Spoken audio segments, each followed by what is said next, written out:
Et yo les geekos et bienvenue dans ce nouvel épisode de Show Me Your Geek. Aujourd'hui on est vendredi 13 et vu le temps de merde on pourrait croire qu'on est en octobre mais non, on est bien en août. Pour cette occasion j'ai l'opportunité d'aller filmer une collection qui est majoritairement filmée sur les pièces d'horreur en compagnie de Vincent, 34 ans, de collectionneur depuis 4 ans. Je suis consacré beaucoup horreur et Star Wars surtout. Et c'est parti, on va vous montrer ça. Welcome to my nightmare.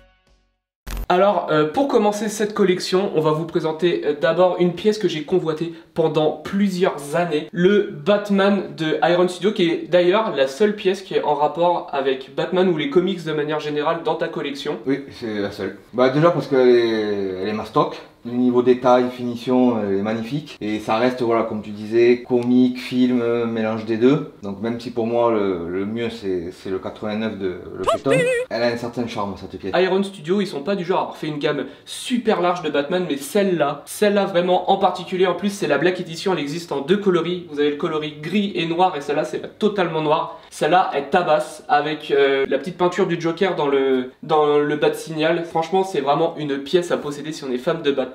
Et c'est vrai que étant donné que toi toute ta collection qui reste quand même vachement centrée sur le cinéma mais en dehors des comics, et je trouve que ça fait vachement cohérent parce que rien que la prestance et la posture du truc elle fait vachement flipper, elle est vachement imposante quoi. Oui, et puis c'est une pièce qui surtout quand je voyais en photo, c'est joli, mais c'était sans plus. Ouais, c'est vrai. Il faut voir en vrai. Souvent quand vous êtes sur internet à rechercher, à acheter des statues, vous pouvez pas forcément vous rendre compte de l'ampleur d'une statue avant de la voir en vrai. Et moi je l'avais jamais vue avant de me rendre ici. Et c'est vrai que quand on arrive à côté, déjà regardez, je suis 1m80. Regardez la taille du machin quoi. Pour avoir une seule pièce de Batman dans sa collection, je trouve que tu as choisi la meilleure. Et là on va arriver dans le premier nerf de ta guerre, quand on va voir l'ensemble de sa collection, parce que l'ensemble de cette collection, elle est pas uniquement ici. Déjà il y a un truc que j'aime dans cette pièce, c'est que ta collection elle est dans ta pièce à vivre. Personnellement, ce que je préfère dans une collection c'est quand elle est exposée dans la pièce à vivre, parce qu'on vit tous les jours dans sa collection. Ça permet aussi d'en profiter, parce que là où c'est que j'ai, comme tu disais dans l'autre partie, on en profite moins, du coup c'est vrai qu'on n'a pas le plaisir que là on rentre tous les soirs, même si on connaît nos pièces. Et puis il y a toujours l'effet waouh quand t'invites du monde, les gens ils viennent, ils prennent 3 quarts d'heure déjà pour visiter l'intégralité de la baraque, s'arrêter sur toutes les pièces et tout. C'est ça, c'est ça. Et à partir de là tu vas dire bon vous voulez peut-être quelque chose à boire, tu devrais faire facturer l'entrée quand même hein. Je pense que si on ferait un salon où on pourrait exposer plein de pièces mises en avant, clairement ta collection il y aurait... moi si on pourrait faire des salons, je pense que j'irais faire des salons, exposer les pièces et tout ça sans aucun problème. Ok, c'est peut-être un petit projet pour la société Fine & Geek qu'on va avoir, on vous en parlera peut-être plus tard, mais pour l'instant ça commence à me trotter dans la tête. Sur ces pièces, on va être tout de suite sur du sideshow pour le buste de Kylo Ren et le buste de Darth Maul. Pour la Stormtroopers, on va être sur quelle marque ? Pure Art. Ouais, Pure Art, c'est beaucoup sur les jeux vidéo. Voilà, c'est ça. Pure Art, c'est beaucoup jeux vidéo. Ils ont fait, il y a pas longtemps, ils ont fait Johnny Silverhand de Cyberpunk, qui est une pièce monumentale. Pure Art, qui ont fait du Star Wars. J'étais pas au courant. C'est la seule pièce qu'ils ont fait en Star Wars. D'accord. Et en dessous, t'as un BB-8 taille réelle. C'est pas du officiel ou quoi que ce soit. D'accord. C'est une fabrication maison. Elle est posée sur. C'est une base. En fait, tout se disloque. La base s'enlève, la tête se démonte, un gars sur les groupes le vendait, je trouve ça sympa. Et du coup ce qui est sympa avec les groupes Facebook, c'est que la majorité des gens qui vont vouloir faire du business d'occasion vont revendre des pièces de grandes marques, et de temps en temps vous avez des personnes qui sont artistes un peu, comme une des vidéos sur la chaîne où je parlais du buste Iron Man qu'on avait essayé de m'arnaquer sur eBay, que j'avais envoyé à Adrien qui est un sculpteur et un réparateur de statues qui travaille super bien. De temps en temps vous pouvez tomber sur ce genre de création au sein d'une collection, là au sein du reste. C'est sympa. T'as une plus-value vraiment, et en plus c'est fabriqué pas par une grosse marque, c'est un fabricant indépendant. C'est d'autant plus bien de faire tourner le business de ce genre de personnes.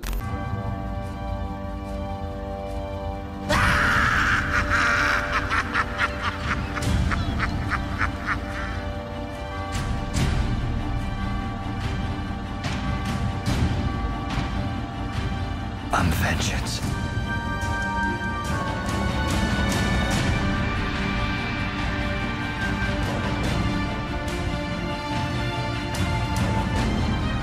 I'll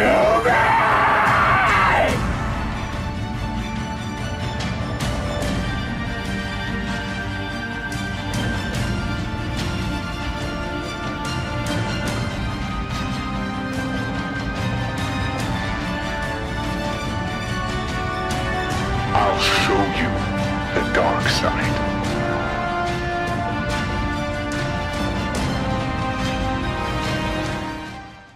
Là, on va commencer, voilà, le nerf de ta guerre qui est le cinéma d'horreur. Dans chaque vidéo, vous commencez à avoir l'habitude, j'aime bien donner mon petit avis de mes pièces préférées au sein d'une collection. Je pense qu'on est devant ma préférée pour cette collection-là. Vous savez, si vous me suivez depuis un moment, que moi, Alien, c'est le nerf de ma guerre. J'ai un gros tatouage d'Alien sur la cuisse dont j'avais fait une vidéo. Là, on va être sur les deux rivaux, Predator et Alien, de chez XM Studio. La XM Studio, c'est pareil, je trouve, en termes de dynamisme, c'est vraiment un monstre. C'est le genre de pièce que vous achetez, c'est pas un seul personnage que vous avez dessus, mais deux. Là, il n'y a pas qu'un seul alien, il y en a deux. Ça va coûter nettement plus cher que ce que vous pouvez avoir chez Sideshow ou chez Prime One. Un buste, c'est statique. Le Batman là-bas est un peu statique. Et là, en plein milieu, voilà, vous avez une pièce où tu as un personnage qui traverse la pièce. Non, franchement, ça rend super bien. C'est très bien, mais ça, c'est des pièces qu'il faut exposer avec un miroir derrière. Ouais, c'est le genre de pièce où pour en profiter, il faudrait vraiment pouvoir l'exposer à 360 degrés. Un plateau tournant, ouais, c'est clair. Mais bon, mais quand on voit l'ampleur, 87 cm ouais.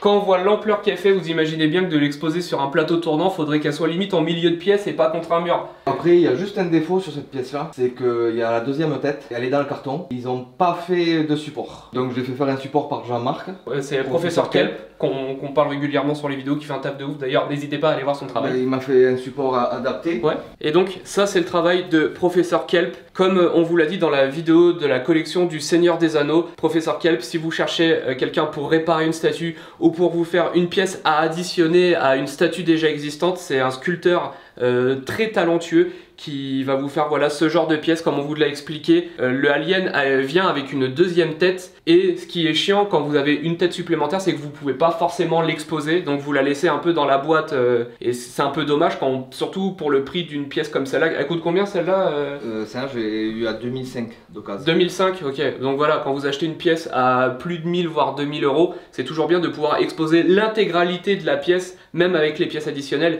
Et grâce à Professeur Kelp, vous pouvez avoir ce genre de socle supplémentaire où vous pouvez venir coller la tête directement dessus et exposer juste à côté. Là, comme tu m'as expliqué juste avant, tu es en train de déménager, donc tu commences à ranger 2-3 trucs. Voilà, il y a des trucs où c'est que je n'installe pas, comme les petits éléments. Je vais pas redéballer la seconde tête pour la remballer dans un mois, donc c'est pour ça. Mais voilà, Professeur Kelp, c'est pas juste un réparateur, c'est quelqu'un qui va aussi faire de la création. Et comme vous pouvez le voir sur ce socle, on ressent clairement la patte de Giger ici. C'est clairement sur le style d'Alien, il sait exactement ce qu'il fait. Donc n'hésitez pas encore une fois à consommer local. D'ailleurs, c'est un artiste français qui a extrêmement de talent, donc n'hésitez pas à passer par lui pour n'importe quelle création. Là, on arrive sur le Predator de XM Studio, qui est aussi impressionnant pour moi que le Alien. Celui-là, il a une petite particularité, tu l'as pas exposé avec les dreads. Non. C'est vrai qu'il fait un peu chauve. C'est mon custom à moi. C'est une vraie misère pour mettre les dreads. Faut en coller certaines, parce que sinon elles tiennent pas. J'avais essayé de les installer sur le support pour la seconde tête. Et une fois que j'avais fini, je pouvais pas l'enclencher sur le buste parce que la tête elle passait pas. J'ai passé une journée à faire ça m'a saoulé, ça m'a gonflé, et j'ai fait c'est bon, ça reste comme ça lui donne un charme et voilà. Comme quoi on peut être Sideshow, Hot Toys, Queen Studio, on peut être Prime One ou XM Studio, il peut y avoir des problèmes dans la conception d'une statue. Quand vous regardez un bordel de cette taille-là, vous imaginez bien que c'est développé par des personnes qui savent exactement ce qu'ils font, c'est des sculpteurs de renom. Tout ne se passe pas bien et vous vous retrouvez avec des pièces à plus de 2000 euros. Vous êtes obligé de foutre des points de colle pour faire tenir en plus des trucs ultra importants comme les dreads du Predator. Pour ce qui est du socle, on est plus sur le Predator du film du film qu'on a eu dans les années 2000 avec Adrien Brody et compagnie. C'est les humains qui viennent sur sa planète plutôt que Predator qui arrive sur Terre. C'est pour ça qu'on a voilà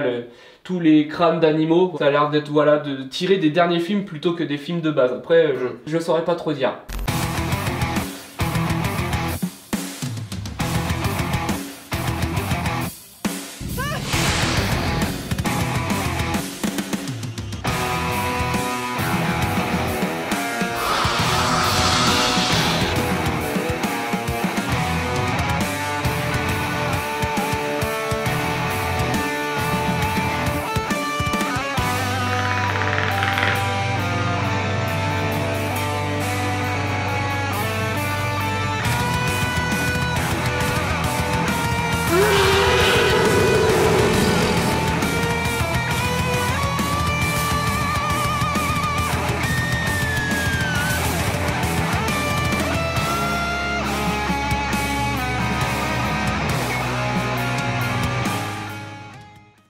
alors là on va passer sur le véritable nerf de ta guerre qui est le buste taille réelle parce que vous le voyez pas.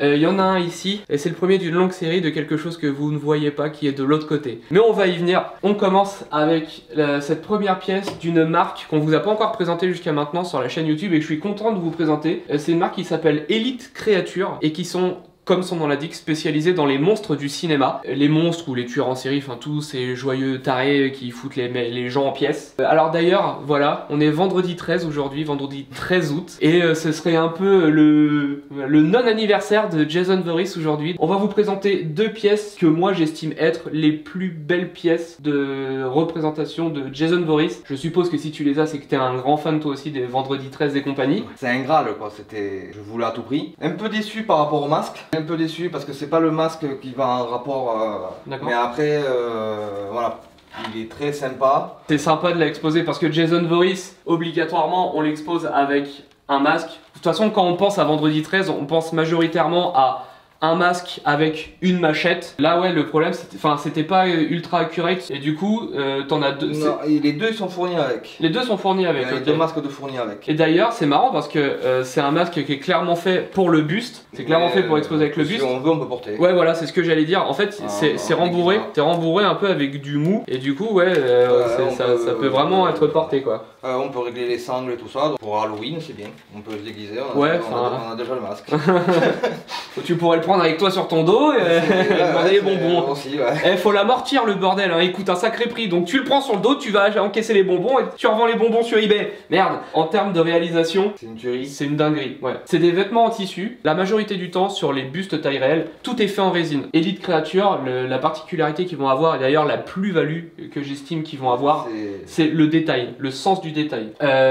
Entre les vêtements en vrai tissu, même le socle c'est un tronc d'arbre. Ouais, ils se sont pas foulés là-dessus par contre. Ça reste adéquat avec son entourage, Crystal Lake, le lac, la forêt, tout ça. Après ça fait quand même le taf, plutôt que d'avoir un socle tout noir, ça fait quand même quelque chose. C'est sûr que ça fait un peu plus fini, ça fait le travail. Mais après c'est vrai qu'au vu du prix, t'es censé avoir quelque chose de vraiment ultra carré, parce qu'on vous parle du prix. Le prix je crois que ça avoisine les 2000-3000 euros aujourd'hui. Voilà, je sais pas du tout, je l'ai acheté à un pote 1007. Ah bah c'est un bon prix, c'est un très très bon prix. C'est une pièce qui va coûter dans les un peu plus de 2000 euros normalement. Alors après je savais qu'il y avait un autre petit truc que les gens avaient critiqué, c'était l'effet sang. Ouais, c'est pas top. Ouais, ça c'est d'origine ou c'est d'origine. Celui-là est pas assez globuleux. Ouais, il n'y a pas assez d'hémoglobine reluisante. On voit que c'est peint, c'est pas. Ils auraient dû mettre un peu plus en surcharge, le rendre un peu plus peut-être gluant, je sais pas, donner un aspect plus réaliste quoi. Après, il y a des personnes qui vont acheter des bustes de ce calibre-là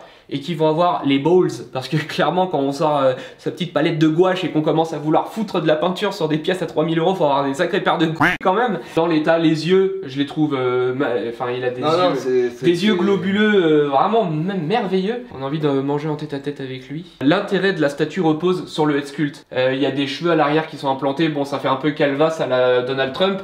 Ça reste vachement raccord avec le personnage de base en fait. Et de le masquer c'est bien, c'est important, c'est Jason, il est masqué. Mais ça enlève toute la dimension de la pièce. Et là, une fois qu'on lui enlève son masque... Bon après ils auraient pu faire un effort, mettre un peu de sang sur la machette et tout ça. Et la machette elle est en quoi? Ouais c'est une lame en métal, d'accord. Mais bon ils auraient pu améliorer un peu plus le truc. Bon, après ils l'ont vraiment fait en mode normal quoi. Normal et puis basta. Parce que là il est ensanglanté, la machette elle est pas ensanglantée donc il doit être en scène de baston. C'est ça. Enfin quand même on en a pour son argent, c'est quand même une pièce qui pèse pas mal dans le game. Pour pouvoir vous montrer cette pièce vraiment en détail, on a dû fermer le volet qui est juste à côté parce qu'on avait un sale contre-jour, enfin bref. Les soucis du caméraman, vous en avez probablement rien à foutre, vous voulez voir des statues, on va voir la statue. On arrive sur encore une fois une pièce de Elite Creature, mais ici c'est pas un buste, c'est une statue entière d'ailleurs, c'est même pas juste une statue, c'est une représentation du personnage de Jason Voorhees au format 1/3, un tiers d'une taille réelle. Et on est sur un bordel qui est quand même vachement massif. On parlait juste avant de la simplicité du socle sur le buste taille réelle. Là le socle c'est quand même une sacrée dinguerie. C'est ça. On va vous décrypter un peu ça pour que vous puissiez voir l'ampleur et le travail derrière, parce que c'est le travail qui est franchement, c'est prodigieux. Voilà, on va utiliser des grands mots, c'est prodigieux. Mais vous avez le socle, c'est pas juste de l'eau, parce que là vous imaginez bien qu'on est à Crystal Lake. Il est mort enfant en se noyant. Et il revient en tant que Jason Voorhees, le tueur de Crystal Lake. Vous avez l'eau, après vous avez le ponton avec la lumière qui vient clignoter, voilà, vous avez le lampadaire au-dessus. La lumière elle clignote, voilà, c'est vachement inquiétant comme dans les films avec le... Ça fait un peu Canal Plus là d'ailleurs, le chicha là.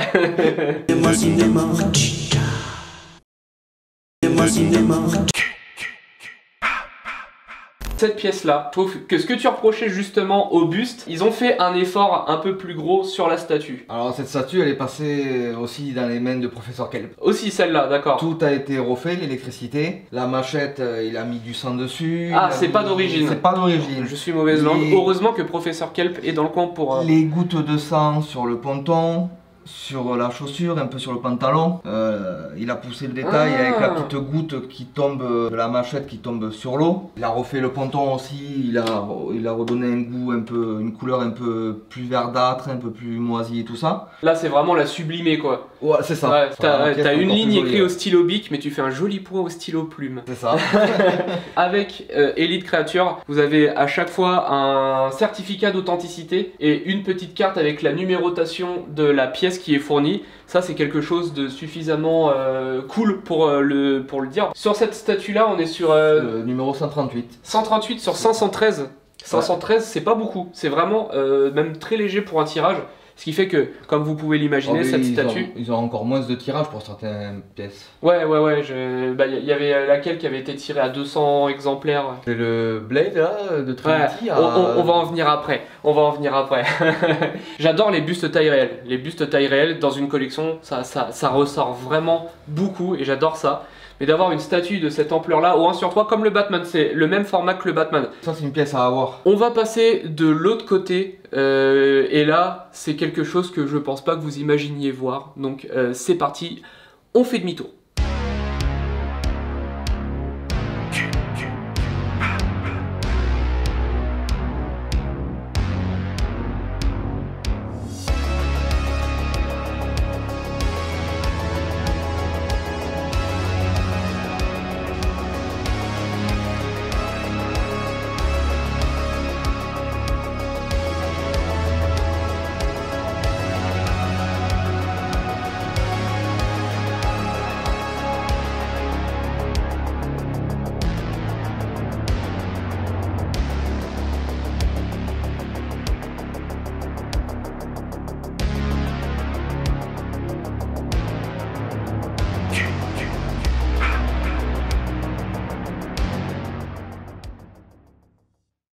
On est sur une ligne de buste taille réelle et là on va avoir vraiment de tous les tarés. On va commencer avec l'alter ego de Jason Voorhees, Freddy Krueger des Griffes de la Nuit, encore une fois par la marque Elite Creature. D'ailleurs c'est tous des bustes de la marque Elite Creature ici. Oui, sauf le dernier bout. Le Freddy Krueger que je trouve, alors je le trouve vraiment génial. Le socle qui est relativement simple mais qui rappelle, voilà, qui va rappeler les entrepôts dans lesquels Freddy aime bien tuer les jeunes femmes fortement dénudées de toute innocence. Sur ce buste là il y a eu un drama entre guillemets, c'est la peinture de Freddy. Lâché. Là, le paint en lui-même ça fait vachement pizza, 4 fromages.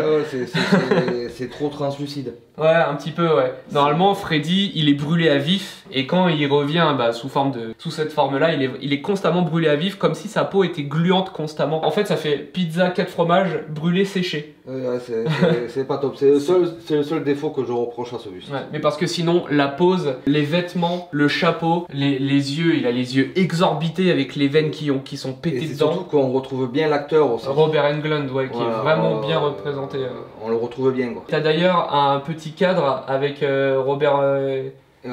qui me signe un gant que j'ai en haut. D'accord, tu l'as rencontré pour de vrai. Ouais. Et Robert Englund, pour ceux qui savent pas, c'est quelqu'un de vachement abordable. C'est quelqu'un qui aime beaucoup prendre des photos de fans, qui aime... Bon, là, toi, je pense que t'as payé pour le voir. On paye, de toute façon. Ouais, je critique pas, je l'ai fait. C'est une passion, donc je m'en fous de payer. Et moi, à la Comic Con, j'ai payé pour prendre une photo avec Floki de la série Viking, donc je veux pas critiquer, mais Gustave Skarsgård, elle se le sent, ça. Hein. Ça, c'est toujours cool aussi quand on est collectionneur, qu'on a des pièces de cette envergure et qu'on rencontre des acteurs, des personnes personnages qui nous ont, nous en tant que geeks, développés. Ah, Quoi. c'est bien, ouais, c'est bien, mais sur Toulouse il n'y a pas grand chose. Bon, mais t'as au moins pu avoir l'occasion de rencontrer Robert Englund et ça c'est quand même cool. Alors après, un autre monstre qui va peut-être un peu moins parler aux gens, va être sur le... J'ai oublié son nom d'ailleurs.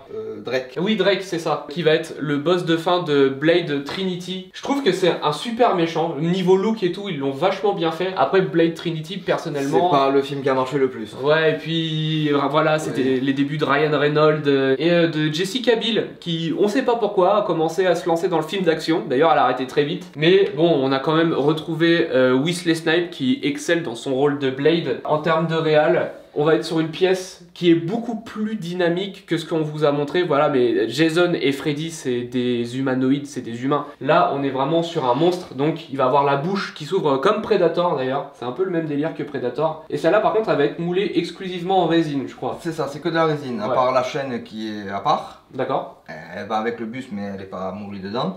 Et ce qui est bien, c'est que bon, moi j'ai mis tout comme ça parce que sinon il faut plusieurs lumières. Avec une lampe UV, on voit toutes les veines qui ressortent et tout ça. D'accord. En termes de réalisation, pour tous les fans de monstres de manière générale, de toute façon c'est une très belle réalisation de Elite Creature. C'est une pièce qui est un petit peu moins chère et un petit peu moins compliquée à trouver, je crois que... On la voit pas, je la vois pas souvent. D'accord, elle est à combien en tirage 300 exemplaires je crois. Ah ouais, 300, alors 300 c'est vraiment très peu. Mais c'est pas une pièce qui est très recherchée quand même. Ouais, parce que Blade... Du fait du film qui a pas marché, que les gens n'aiment pas. Ça on en parle régulièrement, quand un film est pas aimé, malheureusement les pièces qui sont issues de ce film sont un peu boudées par les collectionneurs, donc soit le prix baisse, soit la figurine n'est pas cherchée, donc voilà, quand il faut acheter, à moins qu'on ait aimé le film, Blade Trinity, s'il a pas plu à l'un et qu'il a plu à l'autre, bah tant mieux pour la personne qui va rechercher des pièces, comme ça il pourra avoir des pièces encore moins chères. Donc pour la suite, on reste sur le film de vampire, parce que je vous le rappelle, Blade est un vampire, et là c'est Marcus, tiré de Underworld Evolution, qui est encore une fois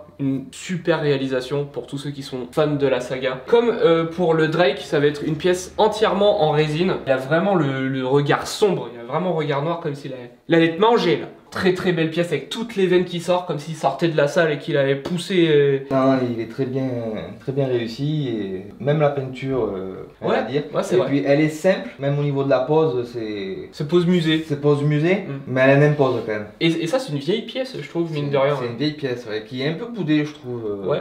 Qu'on arrive à trouver à 900 €. D'accord. Ah ouais. 900 sur les groupes, on arrive à la trouver à 900 €. Et c'est pas cher pour ce que c'est. Ouais. Et c'est vrai que, bah, à l'époque, un niveau de réalisme tel que celui-là, c'était quand même vachement rare. C'est une pièce qui a quoi, une dizaine d'années, même peut-être. Peut-être un peu plus. Ouais. Peut-être un peu plus, ouais. À l'époque, il y a une dizaine d'années, quand on remet dans le contexte où Sideshow faisait des PF pas terribles niveau visage, là, on est quand même sur une pièce où le réalisme, enfin, c'est identique au film. ECC, ils sont très forts pour ça. Ouais. Niveau réalisme, tout tenir les proportions et tout ça, donner un aspect de vivant à la pièce et tout, ils sont très forts. Et pourtant, c'est que de la résine, un seul bloc, donc c'est vraiment. Ouais, ils ont vraiment des sculpteurs qui sont vraiment très bons. Ils sont très bons, même s'ils sortent pas grand chose. C'est vrai qu'à chaque fois qu'Elite Creature balance des nouvelles pièces, c'est l'événement à chaque fois. C'est l'événement. C'est pas comme Sideshow qui vont vous balancer 10 PF d'un coup, ou Prime One qui vont vous dire allez on continue Batman, on va vous en sortir 50. Et Elite Creature, ils ont également fait, ils font pas que des monstres méchants, ils ont fait Rosenberg qui est le personnage de Men in Black 1, le petit alien qui est dans l'humain. Et cette pièce-là, elle est monumentale. Après, il faut aimer le film, il faut aimer le personnage. Et c'est une des pièces qui coûte le plus cher de chez Elite Creature, je crois. Ouais. Mais en fait, c'est la scène où le visage s'ouvre et on voit le petit alien aux commandes du truc en train de crever, tout séché. Ouais, c'est une pièce. La pièce, ouais, elle est magnifique. Même si on n'aime pas le film, la pièce, on peut quand même l'aimer. Moi, je sais que je suis pas très fan du film, mais la pièce, c'est juste. On peut fermer pour qu'il ait le visage de l'humain. C'est ça. On peut l'ouvrir de moitié. Alors, c'est déstabilisant pour une pièce comme celle-là parce que c'est un visage d'humain et l'humain est tellement bien fait. De le voir avec le visage décollé, ça fait super chelou. Et après, l'intérieur du cockpit, ouais, c'est magnifique.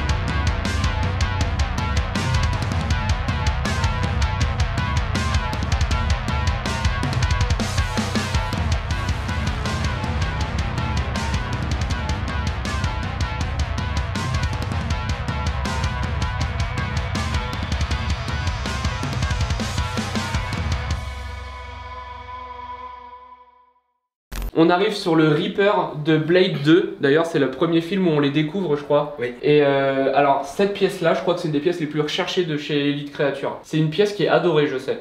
Ouais, quand je la vois en vente, elle reste pas souvent longtemps en vente. Ouais, parce que c'est vachement recherché. Cette pièce-là, c'est un mélange de monstre et d'humain. On vous a montré jusqu'à maintenant du monstre et de l'humain. Cette pièce-là mélange les deux en fait. Et la réalisation, quand on prend la première partie du visage, on reconnaît très clairement un humain, sans problème quand on regarde la forme des sourcils, la forme du nez, etc. Et dès qu'on descend vers le bas avec la bouche qui s'ouvre, elle est dégueulasse, mais elle est magnifique grâce au fait qu'elle soit vraiment très dégueulasse. Même le dynamisme avec le machin qui ressort, avec les tentacules et tout, ça c'est une pièce monumentale. Et je me doute que comme t'avais le Drake, ça veut dire que t'as aimé Blade de manière générale. Ouais, c'est pour ça que j'aime bien cette franchise-là. J'attends qu'un studio sorte un Blade maintenant. Ah oui. Ouais, j'aime bien. Parce que t'as surtout des méchants, toi. T'as pas les héros du. Bon, après, bon. Non, je suis pas très gentil, moi. Je sais qu'il y a bien d'être au milieu des méchants parce que je suis méchant. Pour en finir avec celui-là, ce Reaper, avec toutes les veines et tout, c'est vraiment. Enfin, je trouve que c'est vraiment une pièce de ouf. Quand on aime les monstres, quand on aime Blade, quand on aime ce genre de réalisation, parce qu'on peut aimer juste le buste sans connaître. Je connais des gens qui achètent des pièces sans connaître les sagas duquel elles sont tirées. Et c'est vrai que quand on regarde une pièce comme celle-là au sein d'une collection, ça fait vraiment une pièce de musée. Après les yeux, pour moi, voilà, c'est pas très top. Mais c'est une vieille pièce. C'est une très vieille, c'est une vieille pièce aussi. Ouais. Moi, j'aurais fait un peu plus rouge à l'intérieur. Ah mais voilà, quand on remet dans le contexte, il y a plus de 10 ans. C'est ça, voilà, quand on remet dans le contexte en arrière, au jour d'auaujourd'hui, ils referaient cette pièce-là. Ils modifieraient, donc déjà il y aurait les yeux en cristal peut-être, en verre. Ouais, là c'est sur Jason et sur Freddy, c'est des yeux de verre. Ouais. Après ça reste une très belle pièce. Ouais, et je trouve que elle a très bien sa place ici. Et on va finir sur cette ligne de gros taré par un autre gros taré, alias Jeepers Creepers, qui est pas un film super connu, bizarrement. C'est un film d'horreur qui est un peu boudé même, je trouve. Et qui est le premier est quand même vachement bien. Le premier est très bien, mais le 2 a tout détruit. Mais Jeepers Creepers, je crois que c'est un épouvantail. C'est un épouvantail qui cache en fait un gros taré qui qui tue des gens, qui prend leur peau et qui se coud un costume en peau humaine. Je crois que c'est un truc. C'est ça, ouais. Un taré qu'on a envie d'inviter chez soi. Aux enfants, je crois aussi. Oui, bah les enfants, autant qu'à faire. Quand on fait un taré qui coud la peau des gens, on prend des enfants si possible. J'ai envie de me faire des pantoufles, un gosse de 3 ans, paf, ça rentre nickel. Alors en termes de réalisation, je trouve la pièce en elle-même, elle est vachement dynamique. On le voit pas beaucoup comme ça dans le film, on le voit une seule fois, je crois. Parce que sinon tout le reste du temps il est avec son. Il est toujours avec son blouson. Il est avec son blouson et son. Ouais, il a le chapeau aussi. Mais là, on le voit vraiment dans sa forme où il s'active et je trouve que ça rend quand même vachement bien. C'est quoi comme marque? Hollywood Collecting Group. Hollywood. Ouais, ils se sont améliorés. J'ai eu quelques pièces d'eux. Mais ça c'est pareil, c'est quand même une vieille pièce, je crois. Non, elle est sortie. Ah ouais? Un an maxi, je crois. D'accord, je savais pas. Ok. Et ils se sont améliorés. Moi j'ai eu le Joker de chez eux. J'ai eu le Pinhead de chez eux. Pinhead, ok, ouais. Hellraiser. J'ai eu la Selene. Et c'est deux pièces que j'ai eues. Que t'as pas gardé. Que j'ai pas gardé. Ouais. C'est vrai que je le voulais à tout prix ce buste, de toute façon il n'y a que celui-là. J'étais sceptique au début. Il est bien, mais c'est vrai que niveau teinte, couleur, c'est un peu fade. C'est fade. Mais ouais, je trouve que ça rend quand même vachement bien dans il est ta sympa collection. pour le premier buste qui existe de ce personnage. Par rapport au studio, je m'attendais pas à avoir du ECC ou voilà, un niveau de qualité. Pour le prix. T'as payé ça combien? 1100. 1100 pour un buste taille réelle, c'est quand même honnête. Voilà, donc c'est pas fini, mais ça fait le taf.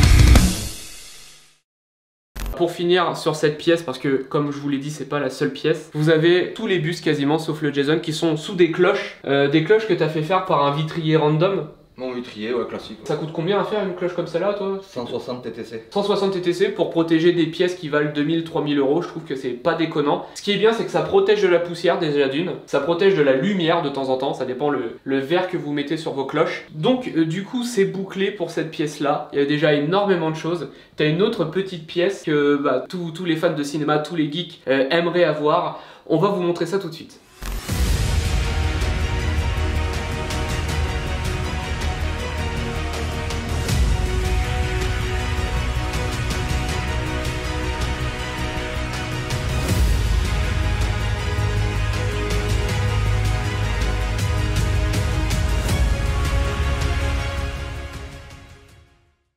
Alors, comme on vous l'a dit en débarquant dans cette collection, ta deuxième passion après le cinéma d'horreur, ou ta première passion et le cinéma d'horreur sans deuxième, ça va être Star Wars. C'est ça. On voit que t'aimes bien Star Wars, mais on voit pas que tu l'aimes autant que dans cette pièce. On va commencer déjà par celui qui se cache derrière la porte et qui est vachement dur à trouver, je crois. C'est la Sideshow Legendary Scale. Legendary Scale, c'est la moitié de la taille réelle, 1 sur 2, de Boba Fett, qui date, mais qui est vraiment magnifique. Je l'avais jamais vue en vrai, et je suis étonné qu'elle soit aussi belle pour du... Et ça, c'est du Sideshow qui a 10 ans, même plus. Et je crois qu'elle a du light-up, celle-là. Ah, light-up, ça s'allume là et compagnie, ouais. Mais... Comme c'est des light-up à pile. Ouais, ok. Ouais. Donc Il faut la soulever. Non, mais c'est derrière. Mais le problème, c'est que comme j'allume pas les light-up et je laisse pas les piles dedans. Ouais, on évite de laisser les piles dedans. Pourquoi? Parce qu'une pile avec le temps, elle s'oxyde. Qu'est-ce qu'il y a dans une pile? Il y a du liquide. On n'a pas envie que ça fuit là-dedans. Et ça, une pièce comme ça aujourd'hui, je crois que ça cote vraiment salement. Si je dis pas de bêtises. Dans les 2500. Quoi qu'il en soit, c'est une pièce qui est magnifique. Et quand on est au sein d'une salle de cinéma comme ici, on est content d'avoir ce genre de pièce inestimable. Juste derrière, alors majoritairement, tout ce qui va être Star Wars, personnage Star Wars, ça va être du Sideshow. C'est majoritairement DPF. Alors désolé pour la luminosité, on est dans une salle de cinéma. D'ailleurs, t'as repeint les murs en noir. C'est ce qu'on, en principe, quand on est dans une salle de cinéma et que les murs sont peints en noir, ça permet à l'image de vraiment rester sur la toile. Donc l'image est un peu sombre dans cette pièce. Désolé par avance. On va continuer avec la PF de Obi-Wan, qui est une ancienne PF aussi, je crois. Non, celle-là, c'est la dernière qui est sortie. D'accord, ah bah oui, ok, c'est ouais, donc c'est carrément une nouvelle. Et le visage est vachement ressemblant. Alors je suis étonné quand même pour du Sideshow qui ont du mal avec les humains. Je trouve que ouais, ils ont du mal avec les HS, mais je trouve que ces derniers temps, ils se sont pas mal améliorés quand même. Ah, et c'est du PVC. Ils les font voilà, en PVC maintenant. Les bras aussi, c'est pareil, c'est PVC. D'accord, ok. Et non, étonné, mais du coup en termes de prix, ça va rien changer. Non, il est toujours pareil, ça a même augmenté. On est à 690 euros. C'est devenu vachement cher. Et il n'y a plus de light-up, plus de numéro de série. C'est dommage parce qu'il y a un deuxième bras avec où c'est qu'on peut mettre le sabre. Mais bon, sans light-up, je trouve ça... Avant, vous avez eu la Dark Vador qui descend les marches. Voilà. Le light-up, il s'allume. C'est ça. Ouais. Maintenant, c'est chaud. Le light-up, ça fait plus partie du packaging maintenant. Ouais, c'est parce qu'ils ont du mal. Alors ils ont arrêté. C'est un supplément. Ici, tu vas avoir la première pièce qui est le tout d'un buste taille réelle de Dark Vador. C'est ça. Qui est juste à côté. Tu voulais le Dark Vador, tu voulais que le visage il soit là comme ça, ou tu voulais que le casque atterrisse ici? C'est un choix de... Non, parce qu'en fait, il y a eu, si je me trompe pas, il y a eu plusieurs versions de ce buste là. Moi j'ai pas le support, donc j'ai fait faire un support sur mesure par un copain pour pouvoir exposer le casque. Sinon c'était soit je mettais le buste avec le casque et la tête, du coup je pouvais pas l'exposer, et au moins je peux exposer, ça évite que ça reste dans la boîte. Le buste Palpatine, tu m'as dit que c'était un props maker français qui faisait ça? Une image neb. Ouais, il y a la petite plaque qui va avec. Sur Paris, ouais. Et c'est c'est limité à 5 exemplaires dans le monde. Oui. Mais alors ouais, c'est là que c'est intéressant d'avoir le genre de, comme je vous parlais tout à l'heure, de personnes qui font des pièces. Là, les props makers, c'est des sculpteurs qui font des pièces à tirage très limité dans leur coin, qu'en vendent 4-5 et basta, vous en retrouverez plus jamais. Et après ils en refont pas du tout. T'as une idée de ce que ça coûtait Moi je l'ai acheté 900 €. C'est bien pour un buste taille réelle, ça va, c'est pas déconnant. Hein. Ensuite, Grand Moff Tarkin. Ça c'est quoi? C'est une PF? C'est une PF, ouais. Et qui est vachement réussie aussi. Elle est super belle, ouais. Très dur à trouver, moins de 750 exemplaires. Ah, c'est à l'époque où Sideshow faisait vraiment pour les collectionneurs et pas que pour la passion. Ouais, c'était vraiment que des tirages en dessous de 1000 quoi. Et ensuite, buste de Dark Vador, un beau morceau qui est de Sideshow aussi, celui-là. D'ailleurs, qui est une des rares représentations de Dark Vador où on voit son visage le visage d'Anakin. Le casque que vous venez de voir juste avant, va avec ce buste là en fait. Celle-là c'est pareil, c'est une vieille pièce, ça fait des années et des années que je la vois. Une vieille pièce, peut-être que Sideshow la ressortira un jour parce qu'ils ressortent... Normalement je crois que cette année ils ont refait... Ouais, ils font des rééditions dans tous les sens. Ouais. Mais ça permet de casser le marché de l'occasion de ceux qui se goinfrent sur des pièces qui sont introuvables. Ouais. Ensuite, brièvement en bas, tu vas avoir un autre Stormtroopers, première génération. Voilà. De Sideshow, c'est la PF la plus connue des Stormtroopers. À côté, c'est le Sandtrooper. Ensuite, le Palpatine, qui lui est pas fréquent. Et une vieille PF aussi. Ouais, il me semble pas là. Et en plus, c'était une vieille PF à avoir un gros siège. Souvent, les PF à l'ancienne, vous aviez la statue et basta. Là, le siège fait carrément partie de la statue et c'était quelque chose qui était relativement rare à l'époque. Très dur à trouver aussi au jour d'aujourd'hui. Ouais, je me rends pas compte. À moins de 800 €, 700 €, on trouve pas quoi. Et pour une PF, c'est extrêmement cher. Pour une vieille PF, c'est extrêmement cher.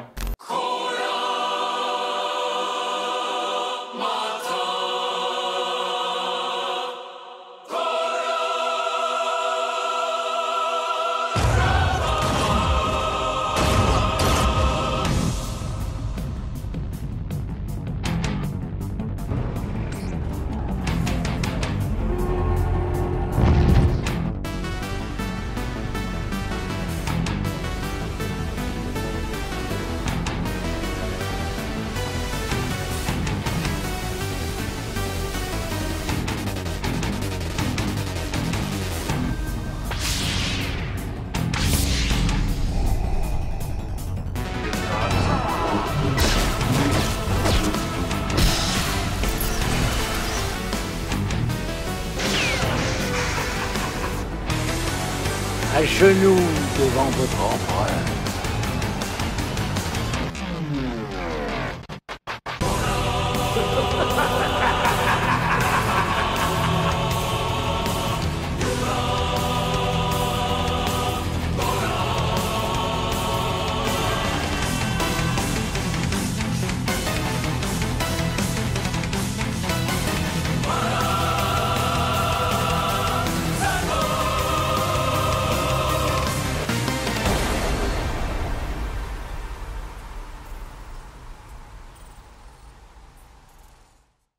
Alors, une pièce qui est vachement boudée, mais qui est pour la taille pas super dure à trouver, c'est la Wolverine du film X-Men Wolverine Origin, format 1/2, qui est la moitié du taille réelle. C'est par quel studio celle-là? The Art Department. The Art Department, c'est un film qui n'a pas été forcément aimé, Wolverine Origin, et tant mieux pour ceux qui ont aimé. Mais cette pièce-là, si je dis pas de conneries, on la trouve dans les 700-800 € pour du 1/2. Ouais, des fois on arrive à la trouver à 500-600 €. Après, si vous voulez une pièce qui soit vraiment pas parfaite, parce que la statue en elle-même ne le permettra pas, mais vous pouvez nettement l'améliorer pour que le rendu soit nettement meilleur. Tu l'as envoyé chez Professeur Kelp aussi, celle-là? Ouais. On refait toutes les peintures, les dents, les cils.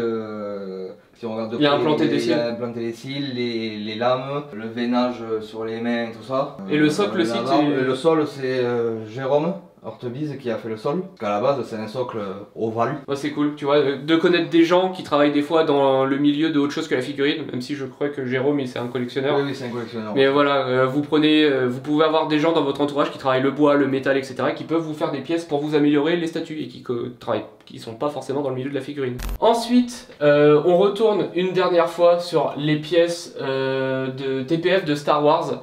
Alors il y en a une là-bas qu'on voit pas, je vous la montrerai avec des images, c'est la Luke Skywalker qui est de l'autre côté. C'est une des premières PF, celle-là, qui est sympa, c'est avec sa tenue de Tatooine. Ensuite ici vous avez le C3PO, le R2D2, qui sont vachement sympas et qui sont pas super durs à trouver. Et niveau prix, c'est ok aussi. Après, le gros goût de la série The Mandalorian, que tout le monde connaît, même si vous avez pas regardé The Mandalorian, vous connaissez gros goût, le bébé Yoda. La Han Solo, qui est également dans la même ligne que le Obi-Wan et que le Princesse Leia, qui est une PF qui est relativement récente avec les mains et la tête en PVC. C'est ça. La tête, elle est pas terrible, je trouve. Non, ils se sont un peu loupés là. Ensuite, l'APF de Chewbacca, pour tous les fans de Big Bang Theory qui ont dû lorgner dessus, qui est dans l'appartement de Sheldon et compagnie tout le long de la série, qui est plutôt bien faite. Niveau poil et compagnie, c'est un peu grossier. En même temps, faire des poils en résine, vous imaginez bien que c'est une galère sans nom.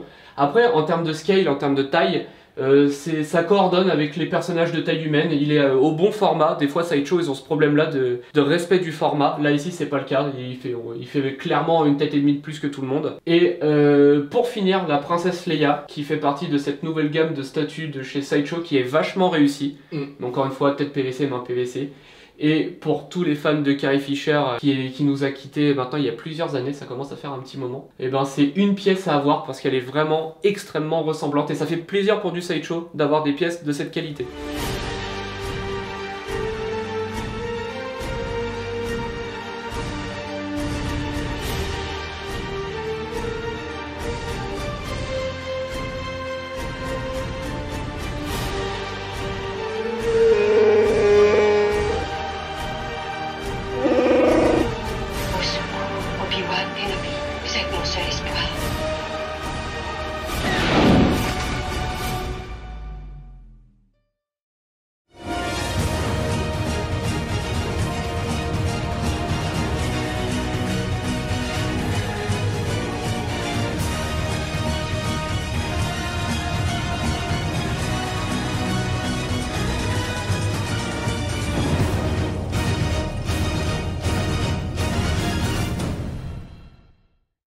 Et pour terminer, comme on vous en a parlé au début de cette collection, ton gant de Freddy Krueger dédicacé par Robert Englund. Donc photo qui pourrait servir potentiellement de preuve avec la petite signature Sleep Kills Tonight. Ah non, ok, il y a marqué Sleep Kills, dormir tue. Ok, ok. Il a une écriture de Toubib un peu le Robert Englund. Mais voilà, gants de quelle marque? La marque Ruby. Ah, Ruby, oui d'accord, Ruby, oui si je connais en fait. Mais c'est des vieux gants ceux-là. Ouais. Et puis ça a l'air d'être lame en métal. Mais voilà, une pièce qui est toujours sympa d'avoir dans sa collection. Le gant avec les griffes de Freddy Krueger, signé par la personne qui l'a porté pendant plusieurs années. Bon, c'est pas celui qui l'a porté lui-même, mais c'est l'objet qui lui correspond plus à ce personnage. Je pense qu'on a fait le tour. Tout ce qu'on vous a pas présenté, vous les verrez dans les images d'illustration. Vincent, merci de nous avoir accueillis. Ça fait super plaisir. T'as une magnifique collection. Alors ça se voit que tu commences à manquer de place, c'est pour ça d'ailleurs que tu es en train de déménager. Ça se voit que tu vis ta passion et que tu fais en fonction, pas de l'accumulation mais en fonction de ce que t'aimes. Ah oui, la preuve, tu peux acheter quelque chose et tu peux ne pas acheter la pièce qui va... Je parle néanmoins du Jason Voorhees, la statue. En face du Freddy, la statue également, ça rendrait quelque chose de ouf. Mais vu que la statue te plaît pas, tu te lances pas non plus dans tout et n'importe quoi. Non, j'ai arrêté ça. Ouais, bah voilà, ça c'est un travers de collectionneur que moi j'ai eu également, de vouloir tout avoir. Parce que collectionneur, ça veut pas forcément dire accumuler, mais on met du temps à le comprendre ça quand même. Ouais, moi j'ai mis du temps. J'ai acheté tout et n'importe quoi. Et puis c'est surtout que, bon, j'ai de la chance, je vis tout seul. Mais je vis tout seul, il me faut un T3. Donc, ouais. Et t'as deux gros chiens aussi. Deux gros chiens, alors que je pourrais économiser sur le loyer pour avoir un T2 pour... ouais, mais c'est pas possible.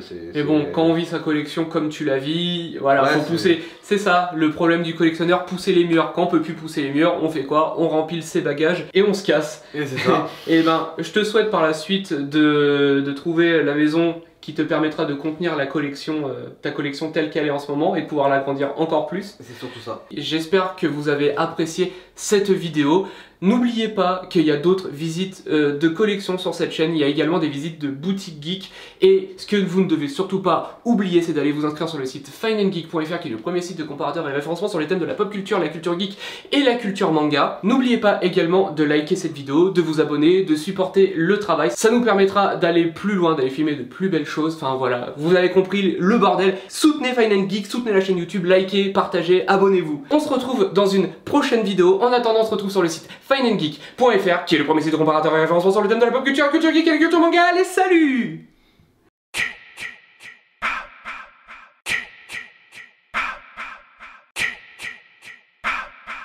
C'est bon, on a compris. Qu'est-ce qu'il y a, asthmatique ou quoi là? Chut, chut, chut. Moi aussi je peux le faire.